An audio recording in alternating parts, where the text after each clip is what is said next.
Welcome back, everybody. We are on season 2, episode 18 of Ichabod's House podcast. I am one of your fabulous hosts, Andy, along with my beautiful sister, Jen. Hi, everybody. We are a little frazzled this morning. We tried to record yesterday. Wait, what's No, today? 2 days ago. 2 days ago, Yep. and it didn't work so well. We've been trying for 45 minutes this morning so far to get our shit together. Anyway, hi. It's so nice to be back. I had the vid, so we missed a week or two. Yeah, And you were really sick. here's something else I need to tell you. I lost my sense of taste and smell like on day 4, and after that, when it came back, everything is mostly normal. Like soda doesn't taste very good. I can no longer drink half and half because it makes and in the shower and I use my super awesome Bath and Body Works soap. It smells like corn chips now. The lotion smells okay to me, but my soap smells like I'm showering with Fritos. So, Which really just smell like a stale fart. I mean, let's be honest. Corn chips is not a good smell. It's like, and then if I try really hard, I can sort of smell the Bath and Body Works smell, but it's like it's a Frito base, Tostitos base. So I've got all these bubbles going, but I'm like, corny. And so anyway, apologies to our listeners. We are back in action, and it's good to be back. It is good to be back, although I do feel a little cursed today. And we'll get into Yes. I had an aha moment that we very well could be cursed. And it's all because of an episode of the Ghost Story Guys that I listened to recently. Anyway, but yes, we have some business to get to before we get to why we may or may not be cursed today. Okay. We had a shout out from a new one of our new fantastic listeners all the way from Ireland. I was going to attempt an Irish accent, and then I thought, no. And maybe here's I the shouldn't thing. do that. She was listening to the Banshee episode, which was our most offensive. Har to tar to tar to try and get our Irish accent down. We did apologize to all our Irish friends then. I want to take this opportunity to apologize again to everyone and say, and thank you, Shauna, for liking us anyway. oh, for the love of God. Anyway, yes, please give her a shout out. Yes, so Shauna Feeney, thank you for reaching out to us all the way from Ireland. That made our day. We loved it, and thank you for being accepting of our attempted humor. Hey, maybe she could be a voice coach for us because I'm sure we'll have other Irish episodes, and she'd probably like us to do an accurate accent instead of going har to tar to tar to tar to tar to tar, and sounding like deranged leprechauns. I'm sure she would appreciate. Right. We'll have to talk with her about that further if she Yes, accepts any so messages from us in the future. Shauna, we love you and thank you for reaching out. And we would love to hear you speak because we We love might need how that. we love accents. We try and emulate them. We are terrible at it. Anyway. Yeah, no, that's awesome. And then also, if there's any story episode ideas other than the Banshee from Ireland, please Yes. reach out and let us know that as well, Shauna. We would really appreciate it. But so Shauna was only one person from Ireland that I spoke with last week. Yeah. I spoke with 2 more. We're very international. We're very highbrow that way. I'm just gonna say. Yeah, we are. I see a trip to Ireland in the next 5 years in our future. I'm just saying. That's gonna be fun. So we have to say hi to Dan and Dina, who have a podcast called Puka Stories. I still have not figured out what puka means. I need to ask them about that. But they have some great stories that they read on their podcast, Paranormal Stories, and they've started out. I started out listening to the the first episode and so on of their podcast. I didn't jump right in the middle where they're at now. And they start out with several family member real life accounts that their family and friends have experienced and have written in about. So that's really interesting. Nice.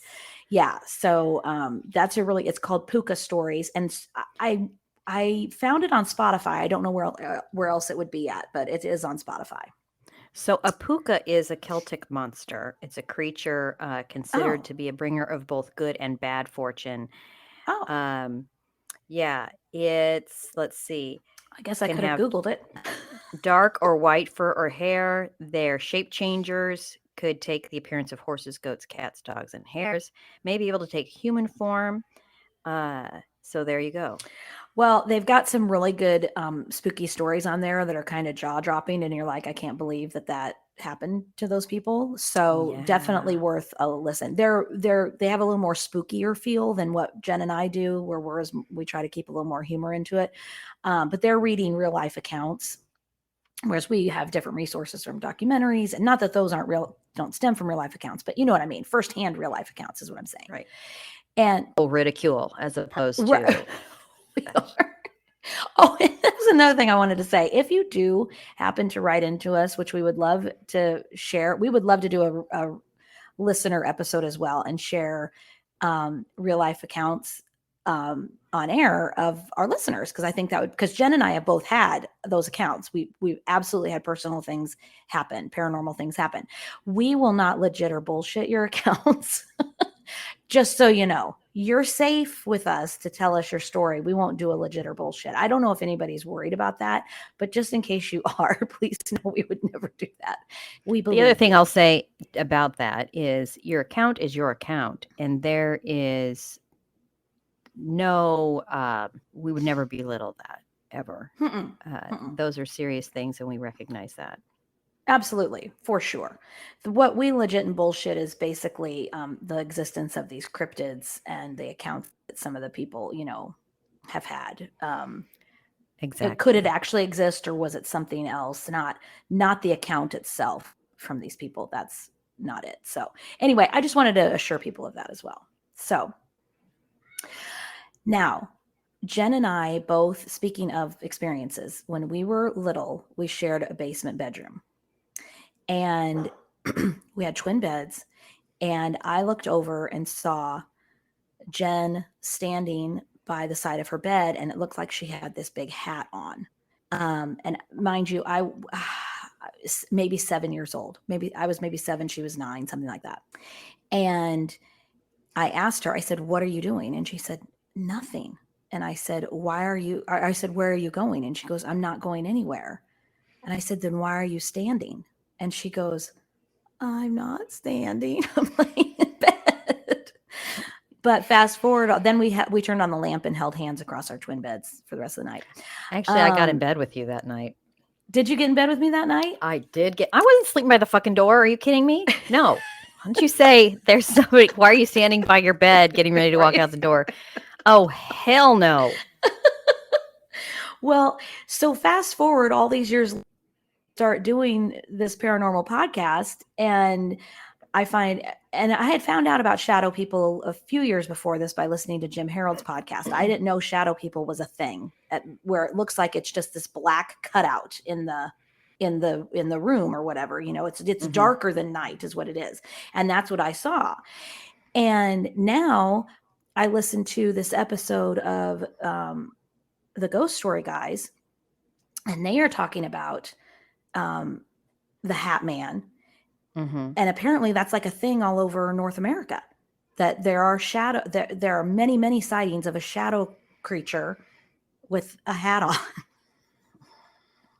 And I thought, oh my God, well, then come to find out that when you're researching these things, sometimes the Hat Man, sometimes bad things can happen. And I had already written down we were going to talk about him. We have anyway, and then we had all the technical difficulties. So I'm just saying, we could be getting fucked right now by the Hat Man. You cursed us? Figure. I think, well, yeah. Yep. Well, God damn it, Andy. I know. It's all comes to synchronicity, right? It all comes together. Anyway. Yes. Um, and then I have one more piece of business before we get into the other business. So one of my BFFs, Laura, she lives in a haunted house. And a few weeks ago, we were dog sitting over there, Elizabeth and I were, and we tried to do the Ouija board with my son Alex and his wife Lauren. First of all, I will say, I know you hate it, but first of all, I will say, I am too ADD to ghost hunt or do the Ouija board. You got one shot. I'm going to ask you one question. I'm asking you one time. And I'm counting to 10. After that, you're out of here, you friggin' ghost.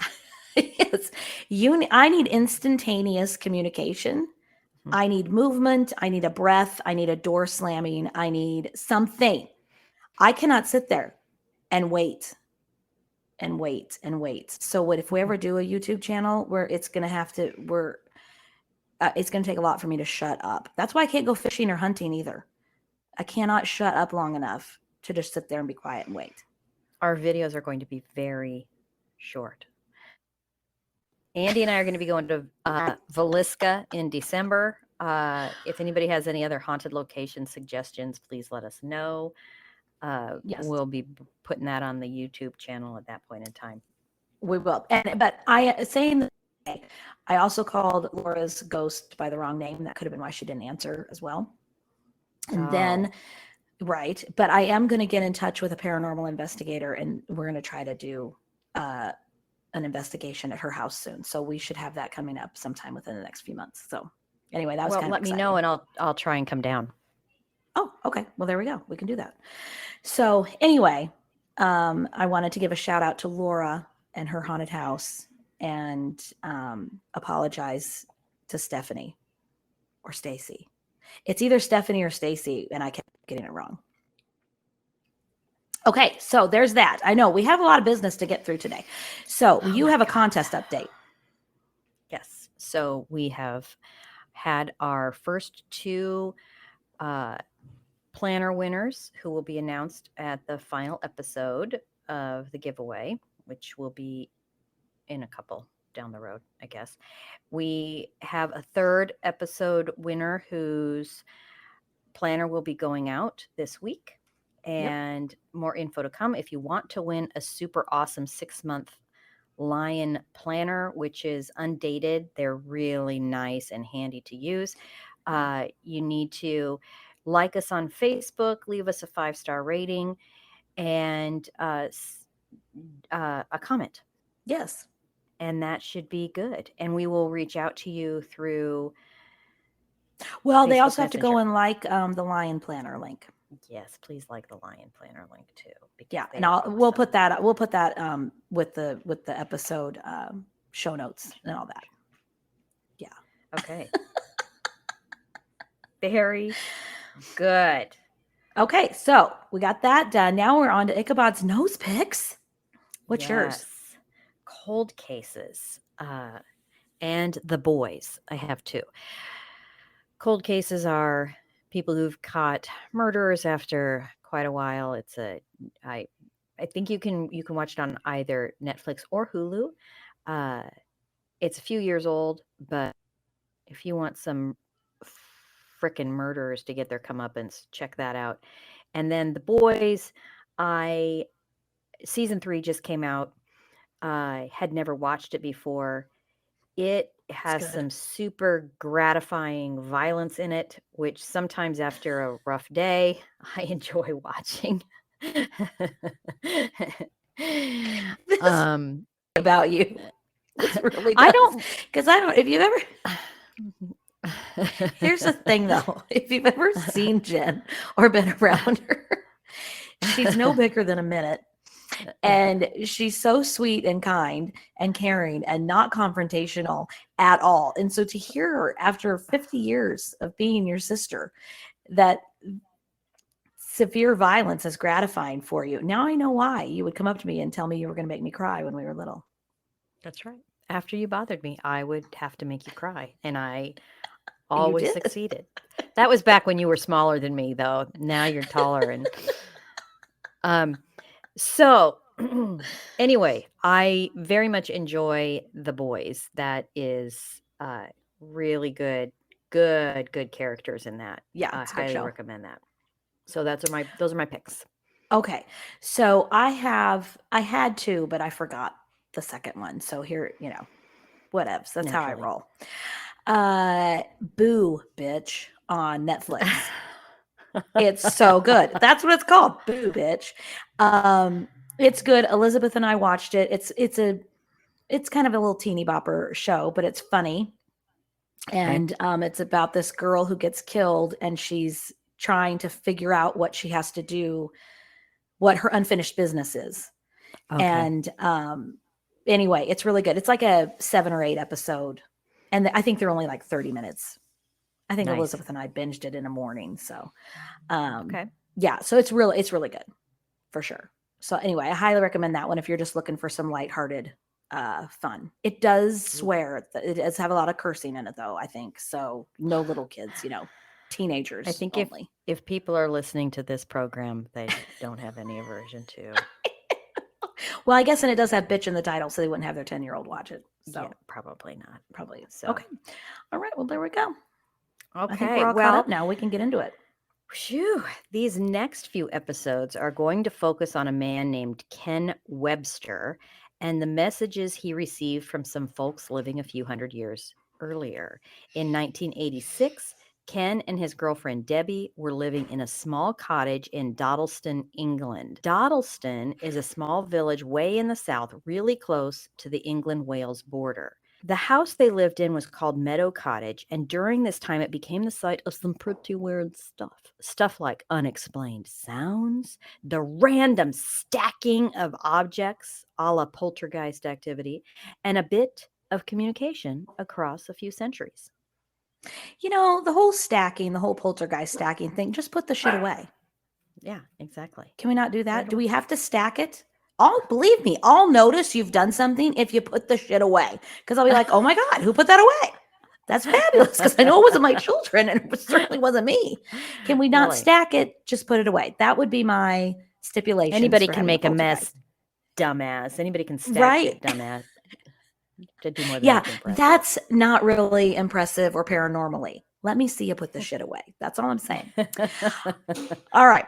So it was all pretty weird. And I bet you're wondering, hey, if I was to receive a message from 400 years ago, I wonder how it would show up.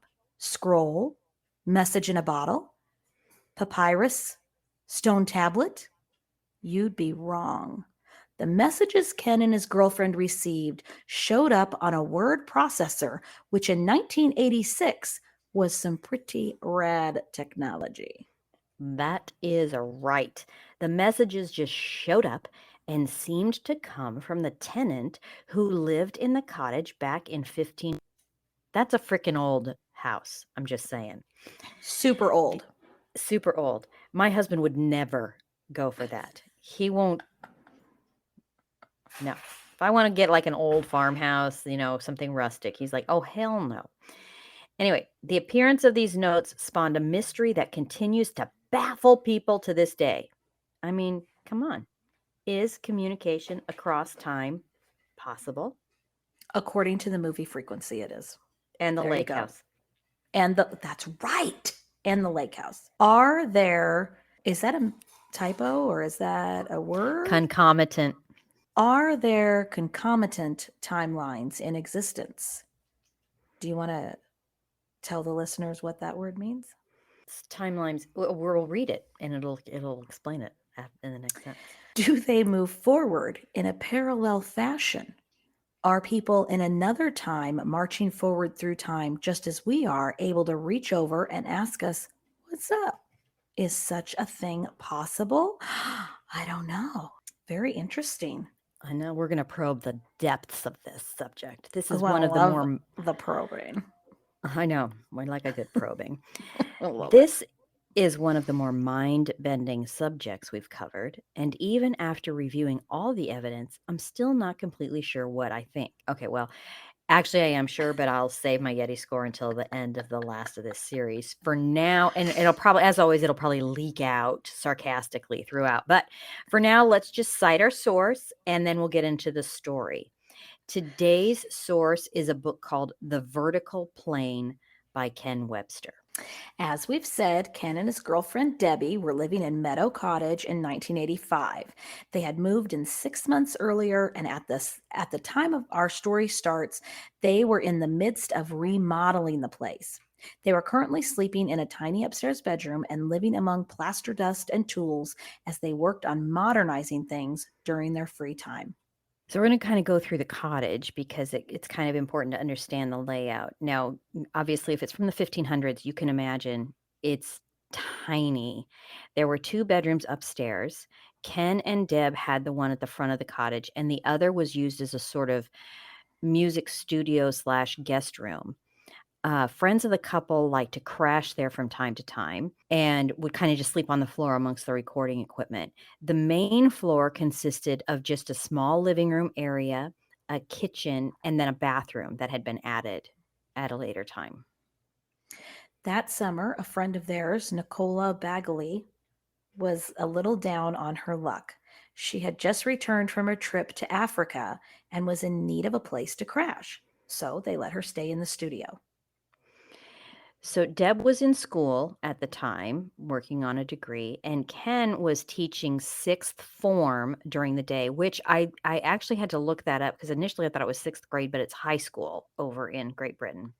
So with these guys gone all day, Nicola got a little bored.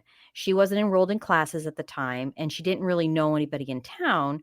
So it wasn't long before she kind of was like, I don't know what to do with myself. Yeah, for sure. One morning, Nick noticed what appeared to be footprints on the wall between the kitchen and bathroom. She wondered who in the heck could they belong to and how they got there. Ken explained they'd shown up in 1984 and just sort of remained. The footprints appeared to belong to a pair of size 5 feet, each with 6 toes. They traveled up the wall and disappeared at the edge of the ceiling.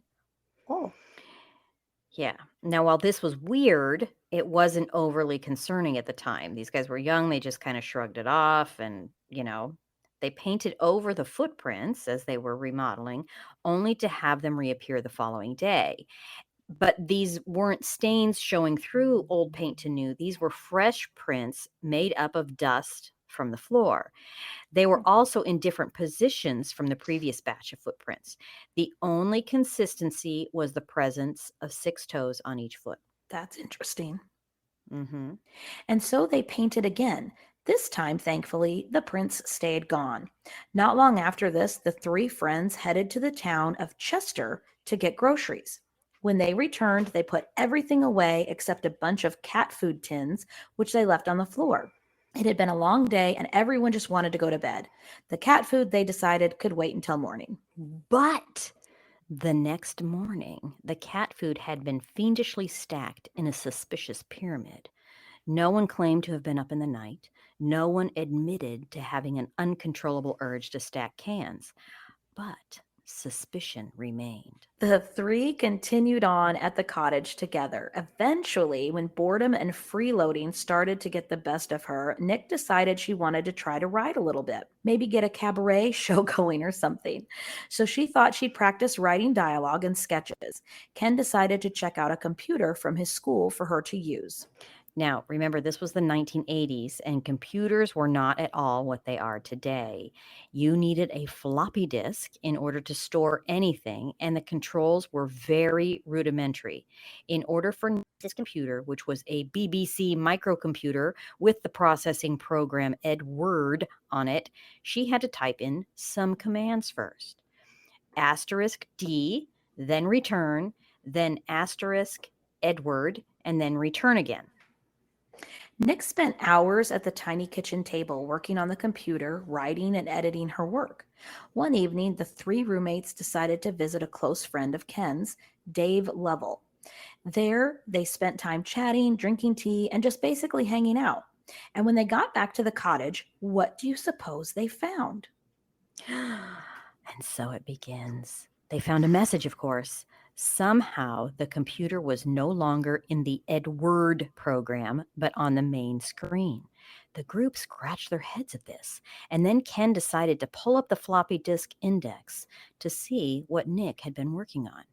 Imagine their surprise when they found a file on the computer labeled KDN. And what do you know? A message was there.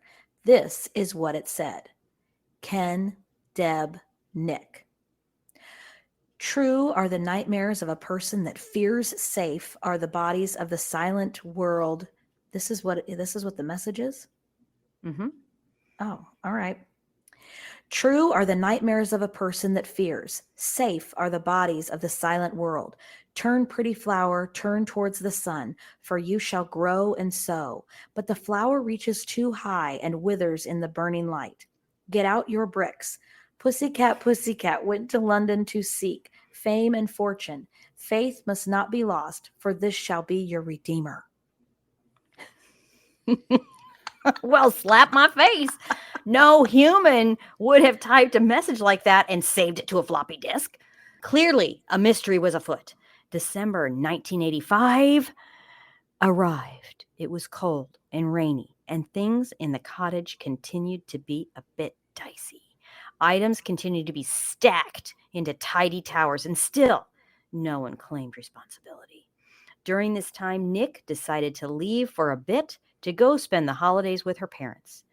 So it wasn't until February that Ken checked out a computer from the school again. And behold, another message appeared, and the writer seemed really pissed. This is what it said: I write on behalf of many. What strange words you speak. Although I must confess that I too have been badly educated. Sometimes it seems changes are somewhat obstructive, for many a time they disturb me sleeping in my bed. You are a worthy man, fanciful woman, and you live in my house. I have no wish to harm you, for it is only since the half-witted fool ripped apart my confines have I been tormented at nights. I have seen many changes. Lastly, the schoolhouse and your home. It is a fitting place with lights, which the devil makes, and costly things, which only my friend Edmund Gray can afford. It was a great crime to have stolen my house. L.W. And I will point out that these are the translations from medieval English to modern English. The medieval stuff they gave to a scholar who translated it. So this is the modern speak. Oh, okay. The other So the other stuff is just it was originally messaged in Old English. yes. Let me give you a sample. What I write on behalf of many. What strange words thou speak, although I must confess that I hath also been ill. Schooled sometimes methinks alterations are somewhat barful, for they break many asleeps in mine bed. And that's what he's saying, that they mess me up in my bed. Right, because they disturb the house, right? Yes, thou art goodly man who hath fanciful woman who dwell in mine home. I hath no want to affray, for only sith mine half whited antic has ripped a twain mine bound, hath I been wreathed a night. So you can see, so they had one of their scholar friends rewrite it. You know, if you were somebody with a lisp naturally, that would be a tough language for you to be living in every day. It would be hard. So there, even though it's English and English, there's a bit of a language barrier here. Right. Anyway, the three housemates studied the message at length. They agreed that the language seemed old, but they weren't sure which century it was from. They were thinking somewhere around the Middle Ages. That week at work, Ken approached a friend named Peter Trinder, who was also the head of sixth form there. So he was the head of the high school. Peter read the entire message and said this: If it's a hoax, what a romp. So on the 9th of February, 1986, their friend John Cummins, who happened to be a solicitor, joined them at the cottage. A solicitor is a police officer. A solicitor is an attorney. A solicitor is an attorney. Okay. Joined them at the cottage. The group had decided to write a response to whoever was sending the messages. After some discussion, this is what they came up with. Okay, so these are the people from 1986 communicating with whoever sent the original message. Okay. In the reign of Queen Elizabeth II, dear LW, thank you for your message. We are sorry for disturbing you. What would you like us to do? Did you live in a house on this land in about 1620? Do you want to tell us more about your time? Why write a poem? Who is Edward Grey? Is he related to the Egerton family? Do you have a family? Do you have 5 kinds of jelly donuts? Is the king James or Charles Stewart? What brand of toilet paper do you use? Was this village called Dodleston in your life? And how many families live there? Is Bounty the quicker picker upper in your time? Thank you very much for your messages, Ken, Debbie, and John. Later that same day, they received a response. The king, the response explained, was Henry VIII, and he was currently 46 years old. Edmund Grey, brother of John Grey, lived at Kinnerton Hall. This reply was dated March 28th, 1521. And keep in mind, this is like February of 1986. So there's a little bit of a gap in the timeline is kind of months. odd. Yeah. I mean, of course, there's the 400-year gap, but there's I know also what you mean. It wasn't running parallel to day to day, month to month. right, exactly. So while all this was very interesting, there was a problem with the letter. Henry VIII was not 46 in 1521, but he was much younger. The group decided to do a little research and found that Kinnerton Hall hadn't even been built in 1521, and there was no record of anyone named Edmund Grey having lived in the area at the time indicated. Things were starting to smell a bit like bullshit. Still, the group was fascinated by the messages showing up, so why not keep it going? On February 16th, Ken checked out another computer from the high school. This time around, another message appeared and it was really long, so we're just going to give you the highlights. If you cannot say why you're in my house, then I can no more help you than if my mind had gone. I like that one. My wife was taken with the pestilence, and the Lord did take her soul and her unborn son in 1517. That one's sad. I have to go to Nandwich to my known friend Richard Wishall. Nothing delights me more than his cheese.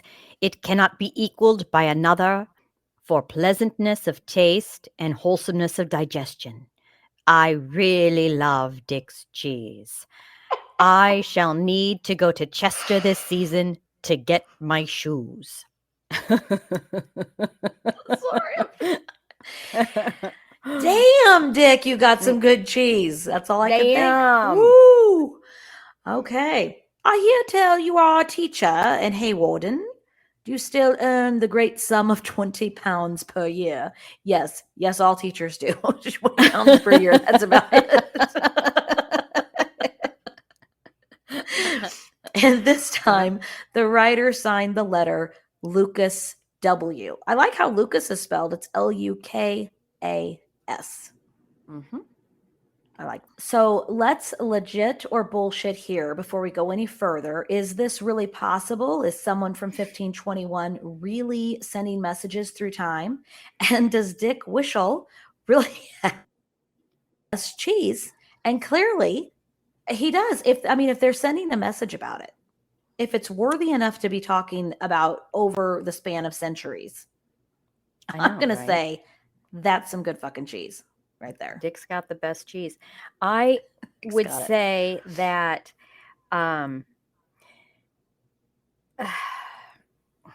there's no internet at the time. So no. somebody in 1986? Yeah. So nobody could Right. right? Uh Right. I but he's a teacher, Well, spirits communicate with electronics though. We know that. right? But keep in mind this is someone who appears to be still alive and going about his life day to day in 1521. Uh, he's like in existence, going about his business in the house 400 years earlier. Um, the other thing I'll say is these computers, although he doesn't bring home the same computer, come from the school. So he's got, So you think somebody was writing about Dick Wishel's cheese at school? I don't know. I'm just saying, look, it's my job to be a skeptic. I'm not I giving my know. Getty score yet. I haven't I completed know my you're not. research, I know. I but know. I get it. um, all I'm saying is you got a group of people who squat in each other's houses, um, and are free spirits and wanted, you know,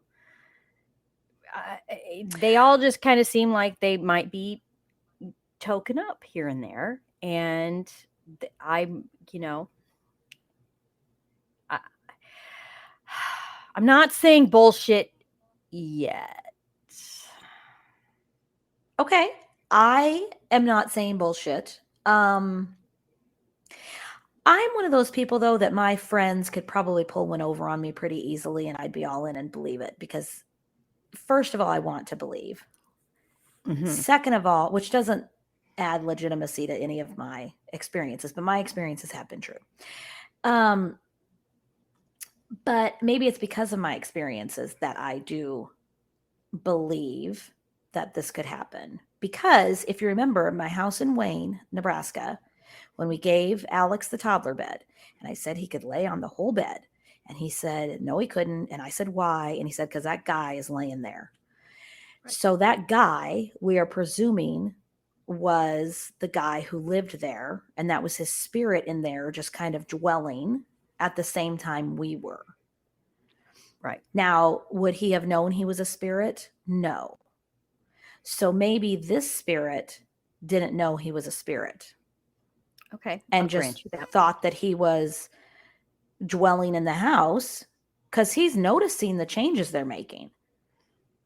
So maybe he's just a spirit dwelling in the house, not knowing that he's a spirit and saying, what the fuck are you doing? And try some of Dick's cheese.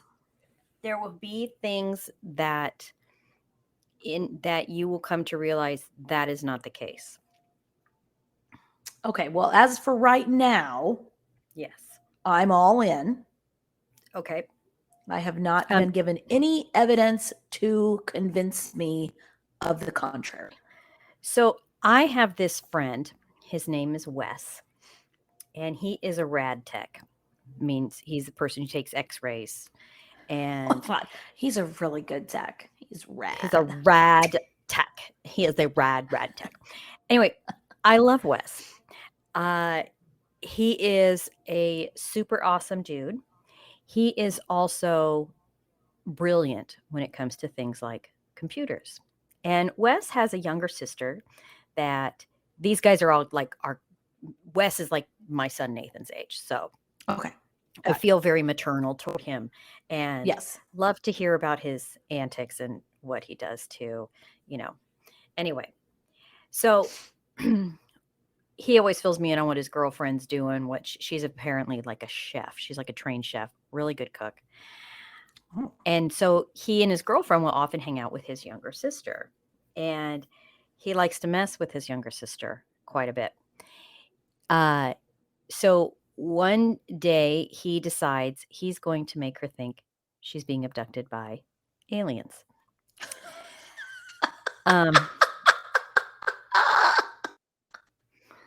So I don't remember how he did it, whether he programmed lights to go on outside or if he had a switch he activated, but it was like 11 o'clock at night. He said, I timed it perfectly. We're all sitting there. He hits the button or the timer goes off red light, the lights in the house go off, red lights show up outside, and a whirring noise occurs. And his sister loses her shit. Loses her shit. And now, while I find that amusing. Cruel, yes, but amusing. Well, I could see both sides. Yes. Um, uh, what I'm saying is there are people capable of pulling off. Not me, of course, but Agreed. That's what I'm saying. I would be the gullible believer, and then I have this wonderful genius in my life who would do this to me. Yes, I completely believe that I could be brought in hook, line, and sinker to something that is fake. absolutely. However, that doesn't negate the fact that somewhere there could be portals, there could be time loops or wormholes or whatever all the stuff is. Agreed. It could happen. It Could happen. It could happen. Okay, that's all right.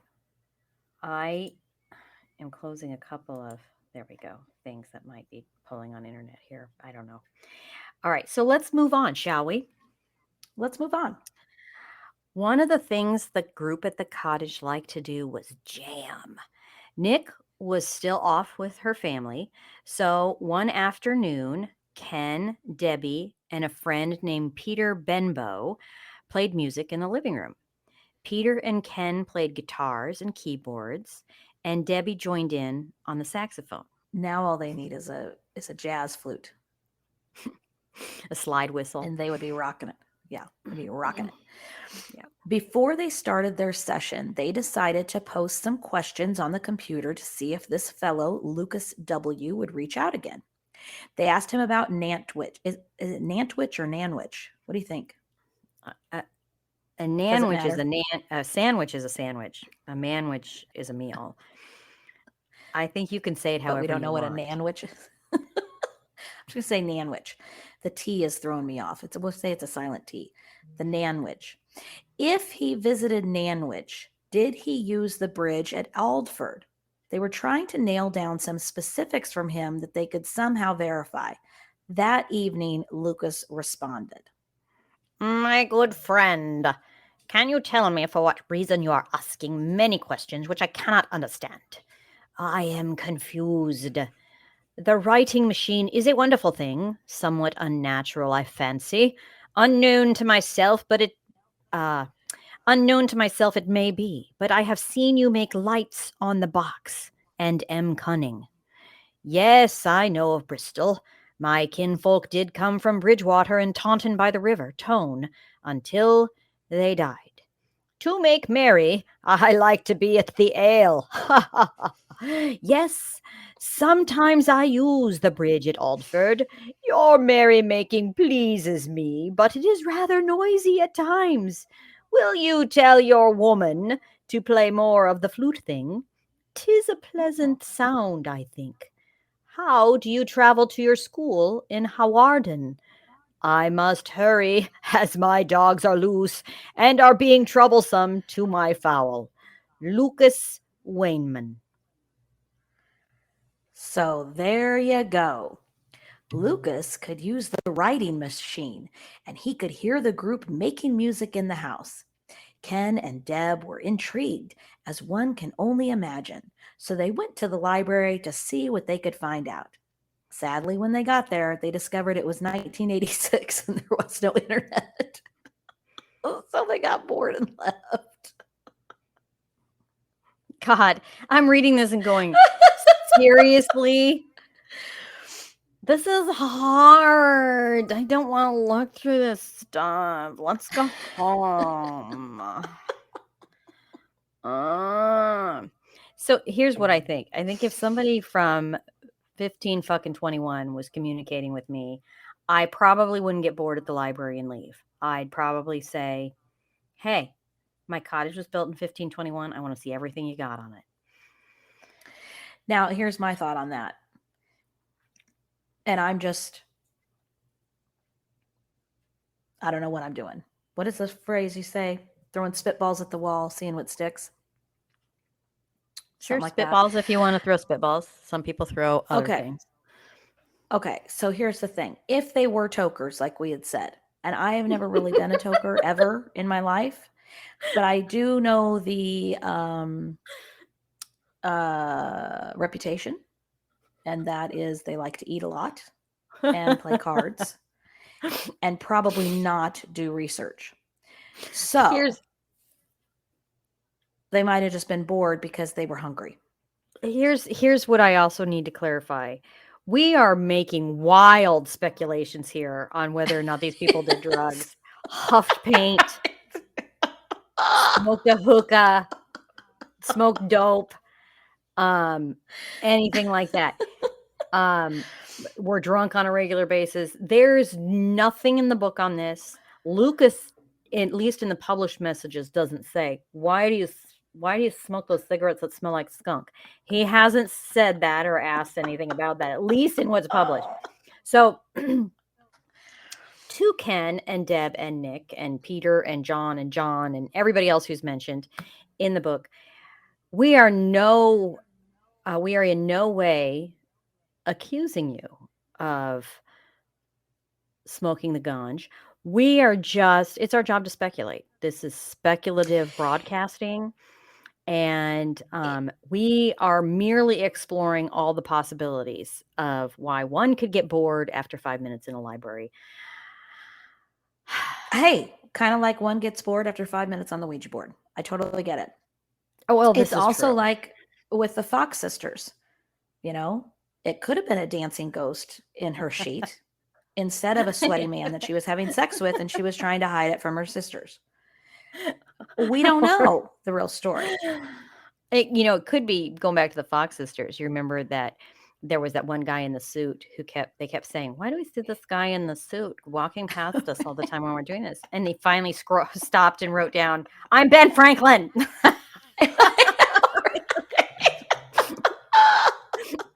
Stop asking who I am. You don't see me. I'm Ben Franklin, bitch. That's right. All right. So the library was a bust. Okay. So later, shortly after this, at the end of February, Deb moved to a house someplace else. The author doesn't elaborate on this except to say that he stayed at the cottage because he needed to stay there. He was teaching school, and she was apparently in school, and she moved to a place to be closer to where she was studying. So we don't know if there is a breakup, is what you're saying. There doesn't appear to be, and I think they're still together actually to this day. But initially, he doesn't say anything like she was scared, so she left or whatever. Right. But she moves out, and she still comes back and ends up there. But I think that obviously they're remodeling. The house is a mess a lot of the time. There's dust everywhere. They've got something leaving footprints on the wall. They've got something stacking cat food tins. She'd had something touch her. Which we'll get into that a little bit more next week. So there was some stuff going on that she was kind of like, I'm leaving. He hadn't checked the computer in a while, but the activity as far as stacking and moving things and footsteps and noises, that did continue. Well, yeah, that was Lucas trying to clean his place up. Okay, so on February 27th, Ken entered the cottage after work to find that a newspaper had been shown across the floor. A mug, scarf, and necktie had been shoved up against the bottom of the kitchen door. A pan had come from its hook, and the floppy disk that contained all the messages from Lucas had been pulled from its folder and was lying neatly on the kitchen table. The message was clear. Lucas wanted to communicate. So Ken needed to check out a computer again, ASAP. And so he brought a computer back to the cottages. And the messages started up again. Here's what the next one said. My most noble friend, have I not been friendly to you, and yet, unless I am mistaken, there is not enough trust. Despite this, I've been open with you. I know not whence you came, nor whither you will, nor do I answer for why you are in my house, but you are a goodly visitor, and you may stay as long as you like. My pleasant fool, my servant, thinks that you are all in my head. He says I act like a seer, but I know you live now. He also says that my blood is poisoned, and that it is my weak-hinged imagination. But I am not mad, I think, and told him so. I also said it is like fairy gold, that he should keep it secret until I write a book.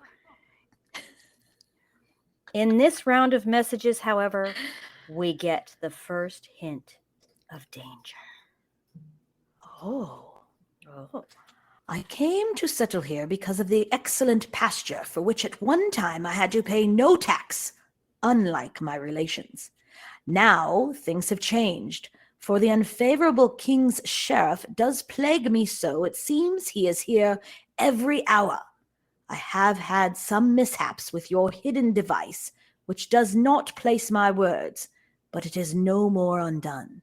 I think it is too agreeable for me at times, but it does amuse. I fish for herrings and salmon in the Dee, and sometimes in Fluker's Brook. Fluker's Brook. Sometimes in Fluker's Brook. Tell the friend John, with whom you spoke, that I know much about fishing. I think you are jesting when you talk about the horseless cart, Tiger. It is good that we can be carefree and joke like this.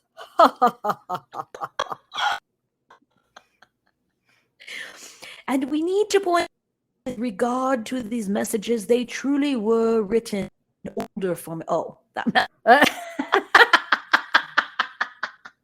He were Oh, yeah. okay. You're so carefree. You're so carefree. What a. Okay. Back to normal. I need to point out that with regard to these messages, they truly were written in an older form of English. Language we are putting here is how friend Pete Prinder interpreted using the Oxford English Dictionary, date words used. So, Ken decided to show Lucas a picture of a car so that he could see a horseless cart. Ken cut out a Jaguar XL coupe, a picture of one, and attached it to a message he sent through the computer. And this is how Lucas responded. My good friend, I found your picture, thought, but it's a crude thing, for it won't go far. Tell me what this is. It is like, I cannot describe it better. Okay, yeah. The wood that feels like silk is the glossy magazine paper, of course. And we're going to legit or bullshit this right here and now, because here's what we want to know. How the fuck did Ken get the image to Lucas? Did he just scotch tape it to the screen? If Lucas could see them all playing instruments in the living room and could throw fucking newspaper all over the floor, couldn't he see the pictures that were on there? Couldn't he see magazine pictures without them being somehow attached to the computer window? Well, computer monitor, now, not window. Listen. Go ahead. What year did Pretty in Pink come out? 1986. Okay, because when Molly Ringwald and Andrew McCarthy are at the computers and they're showing each other their pictures of each other, that's an internet thing. True. You got Or me. is that an intranet? Well, it would be intranet. And I don't think it was only... I don't think intranet is going to go backward through time. And also, keep in mind, Lucas is holding the physical picture because he wants to know what the paper is. What is this wood that feels like silk that you've given me the image on? Well, see, now what I thought he was saying was he was looking at the glossy picture of the car in the computer, and he thought instead of the side panels being made like a cart would be made of wood, right? The actual car panels were glossy, not the picture, is how I took that. I took it wrong. He's talking about the magazine. He's talking about the magazine. And you'll learn why in a moment. Okay, so how did he get the actual piece of paper to Lucas? Because it's not like Lucas could print it out on his end, is what we're saying, is what we're trying to figure out. Well, I don't know, Jen, but clearly he did.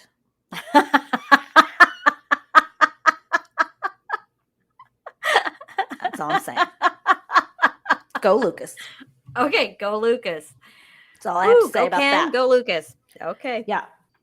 What do you think? I'm thinking you're leaning towards bullshit. I'm withholding my final. I am leaning toward bullshit, obviously. I knew that clearly that I can't help. But let that slip out. You're a terrible poker player. You really I know. are. But I am reserving final judgment until I get completely done with my research. I still want to know about Wishel's cheese.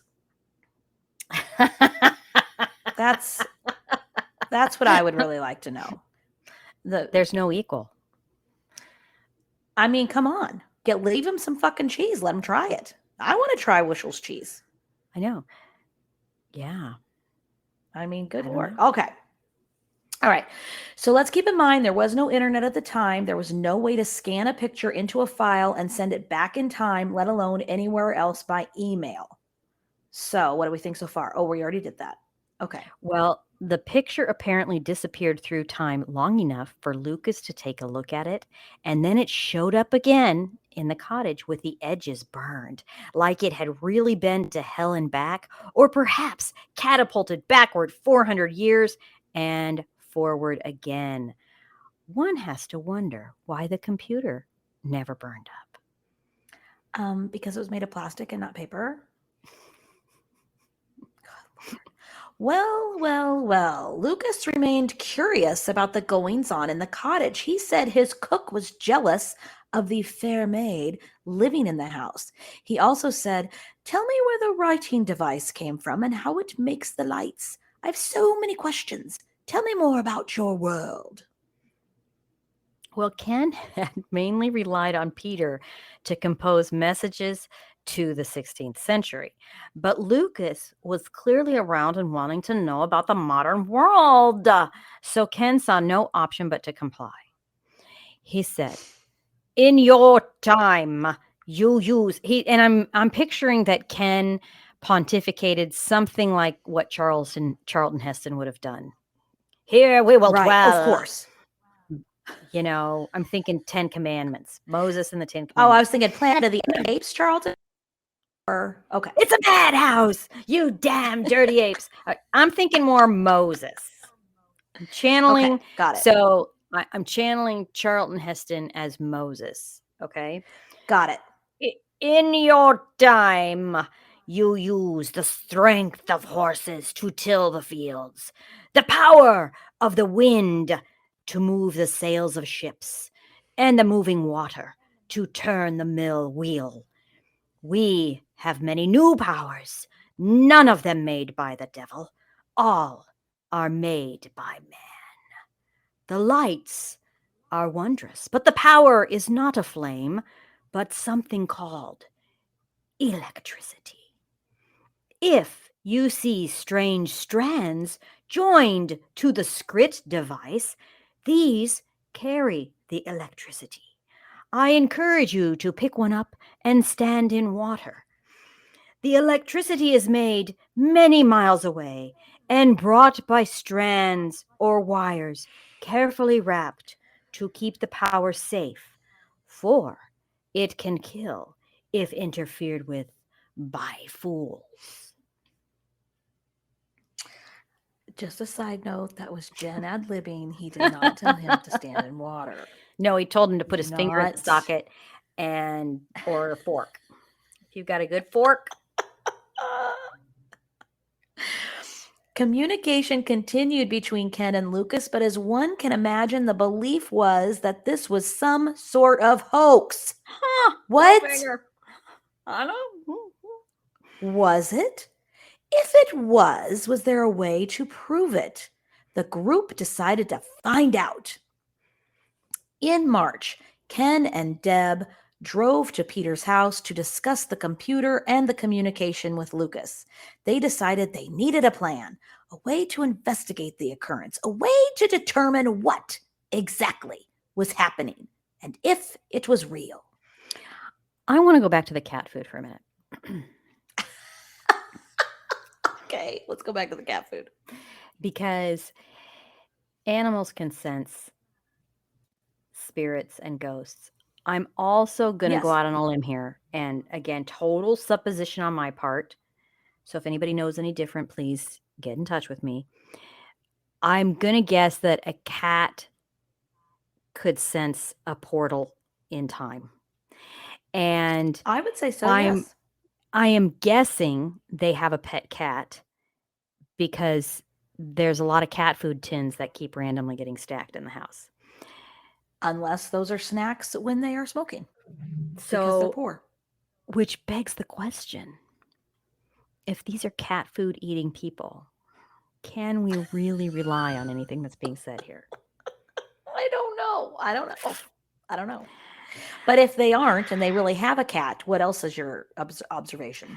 Why isn't the cat mentioned? How does the cat behave? I think that that's crucial. First of all, Maybe it's an outside cat and only comes in to eat. and the other thing I want to point out, which I'm thinking now of the saxophone. Okay. I cannot imagine a saxophone was considered a pleasant sound to someone in the 1500s. I can't imagine they would find that a pleasant sounding. Right, because they basically had wind and string instruments. They didn't have wood. Well, Right.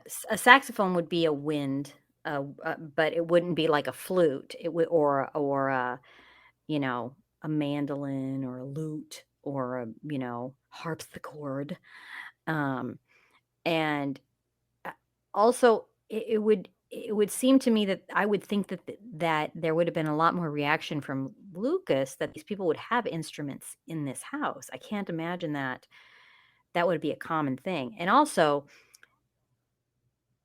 phone in my mind, because the saxophone wasn't even around in like the 1800s. That's a very new instrument. Okay. Also, it's very honky, right? Have you never heard? He plays a soprano sax, and maybe that's what she is playing. But I imagine if they're jamming, it's going to be something Right. like. Right. I'm just saying. I get it. Why I would get it. I totally get it. uh, What is your point, though? You're saying words, but are you saying anything? I'm not sure. I think So your I'm point saying, is it when. So your point is that he might be a little put off by the saxophone. right? Why wasn't number one? If he's legit, why wasn't he put off by the saxophone? And why did they call it a flute-like instrument? Because there's nothing less flute-like than the saxophone. Number two, if there's a cat in the house because there's cat food being stacked, why isn't the cat reacting to a time portal? Is it in a coma, for God's sakes? What's up with the goddamn cat? Or is there no cat and these people are eating cat food?